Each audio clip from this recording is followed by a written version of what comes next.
In this sort, we're going to be looking at Latin roots dic, odd, and vis. This sort explores the Latin root dic, which means to say or speak, odd, which means to hear, and vis, which means to see. As with the last week's sort, or sort 30, the meanings of these Latin roots are pretty straightforward. Just kind of got to look at what the words mean based on the different root parts that you see.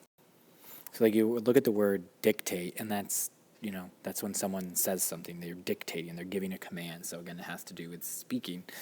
Audible is when something is, you're actually able to hear something. So able means able to, and audible is able to hear. Vision is when the ability to see, vision. So then you look at like visible, it means able to see.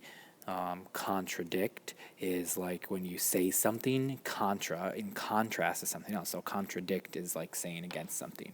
Audition is like when you looks like, so it means you're able to hear something. So it's when like an audition is something you hear that someone produces an audition. Usually I think like a tryout for something. This word down here is pronounced laudable, and I know it says like the AUD, but it actually, I think, is laud is more so the root is looking for. It means like able to be praised. This means like praiseworthy. So this one should really be sorted in like another column called like an oddball. I know there's not a column header for it, but I would say put an oddball column and then stick that one right in there, because it doesn't necessarily have the true odd root in it. Maybe one of the more complicated words might be like unpredictable. So we know what unpredictable means, but if you get rid of un, it means not, and then predict is, when you say something before, and then able is like able to predict. So not able to predict something is what unpredictable means, and then when you look at predict, it's say before. So it's like when you say something before is when you're predicting something.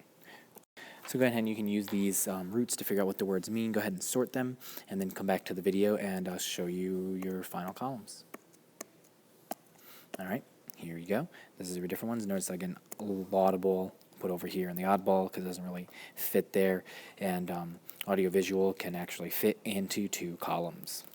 Again, this sort is focusing in on your Latin roots, dic, odd, and vis.